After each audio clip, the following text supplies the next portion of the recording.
வணக்கம் அன்பு சொந்தங்களே. இது தெரிந்து கொள்வோம் பதிவு தான். இப்போ பார்த்தீங்கன்னா, சென்னையில் பார்த்தீங்கன்னா ஒரு 30 பவுனு ஒரு அம்மா தூய்மை பணியாளர் போய் எடுத்து கொடுத்துருக்காங்க, ஒப்படைச்சிருக்காங்க. அவங்களுக்கு பாராட்டுகளும் வாழ்த்துக்கள் நிறையா வந்துட்டுருக்கு. அதுபோல் நாகப்பட்டினத்தில் ஒரு துப்புரவு தொழிலாளர் வந்து பார்த்திங்கன்னா ஒரு நகை எடுத்து கொடுத்து அவரும் பாராட்ட பெற்றிருக்காரு. இன்றைக்கி காரைக்குடி பக்கத்தில் ஒரு பவுனு ஆட்டோ டிரைவர் ஒரு பவுனு செயின், மூதாட்டியோட செயினை ஒப்படைச்சி அவரும் பாராட்ட பெற்றிருக்காரு.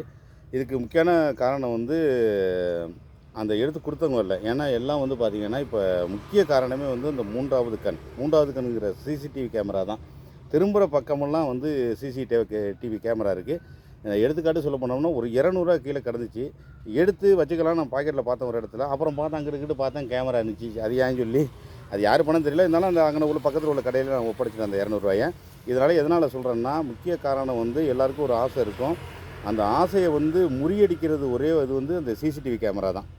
அந்த ஏன்னா எந்த இடத்துல சிசிடிவி கேமரா இருக்குன்னே நம்மளுக்கே தெரிய மாட்டேது. சாதாரண கிராமத்தில் அந்த வீட்டில் பார்த்திங்கன்னா மற்ற அடிப்படை வசதி இல்லாட்டினாலும் கேமரா இருக்குது. இப்போதைக்கு கேமரா பொருத்தி வச்சுருக்காங்க. சிசிடிவி கேமரா எல்லா கிராமத்துலையும் இருக்குது. எங்கள் கிராமத்தில் பார்த்திங்கன்னா பயங்கர 100க்கு 99% கேமரா இருக்குது எல்லா வீட்லேயும். அதனால் அதுக்கு முக்கிய காரணம் அந்த மூன்றாவது கண்ணுங்கிற அந்த அந்த கேமரா தான். அந்த சிசிடிவி கேமரா மட்டும் இல்லைன்னா அந்த எடுக்கிற பொருளை கண்டிப்பாக அவங்க எடுத்து தான் போவாங்க. அது 100% எல்லாருக்கும் மனுஷனுக்கு உள்ள சின்ன ஒரு ஆசை தான். அது எங்கேயும் கொடுக்கணும் அதிகபட்சம் நினைக்க மாட்டாங்க. எல்லோரும் நினைப்பாங்க, என்னடா போய் சொல்லணும்னு நினைக்காதீங்க. எல்லாருக்கும் அந்த நினைப்பு வராது. எல்லோரும் உத்தமர் இல்லை, ஹரிச்சந்திரன் இல்லை. எப்படியாச்சும் அந்த பொருளை வந்து அடையிறது தான் பார்ப்பாங்க.